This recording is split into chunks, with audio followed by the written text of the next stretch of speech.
Usa ka 9 anyos nga batang babae sa Santa Maria, Davao Occidental ang gilugos una gipatay. Atong sayro ng detalye niini sa live report ni Argil Relator. Argil. Sara human ang usa ka adlaw nga pagpangita sa 9 anyos nga batang biktima, nakaplagan kining patay na. Ang gitudlong suspect ang uyuan sa pag-agawan sa biktima nga silingan lang sab nila. Wala na'y kinabuhi dihang makaplagan ang 9 anyos nga si alias Joy sa barangay San Agustin, Malita, Davao Occidental, Biyernes sa hapon. Nawala matud pa ang biktima ni adtong Huwebes pa sa hapon. Panik na gyud mi. Daghan na kayo ni kuan dito sa taga-Danao. Nitabang gyud siguro mga dili ang kay 40 ka tawo. Sa karsada man og sa baybay. Human ang grabing pagpangitaay sa mga kabanay ingon man sa mga silingan. Dinhina sa ubos nga bahin sa Pangpang sa barangay San Agustin, nakita ang patayng lawas sa biktima. Diin ato makita sa lugar, pirtigayong bakilira kung asan nakaplagan ang patayng lawas.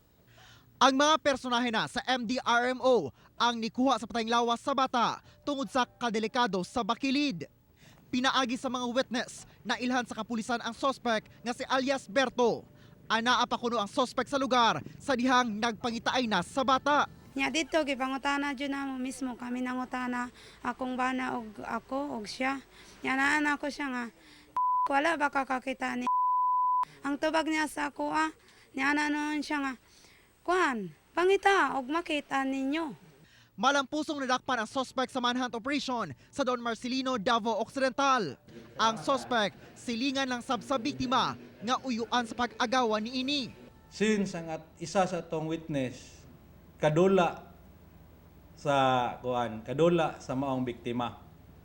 Unya before nahitabo ang incident, ang kanang ato ang suspect naa man gud na siya sa balay sa biktima. Migula sa post-mortem examination nga nahilabtan gayod ang batang biktima.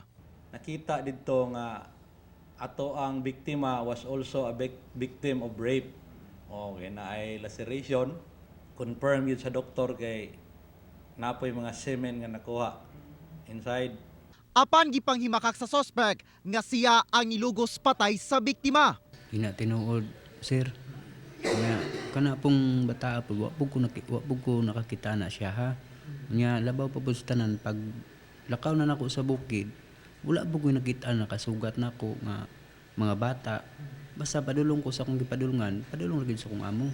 Sa pagpanubay, nasuta nga napriso na ni atong 2016 ang suspect sa kasong rape with robbery apan nakagawas.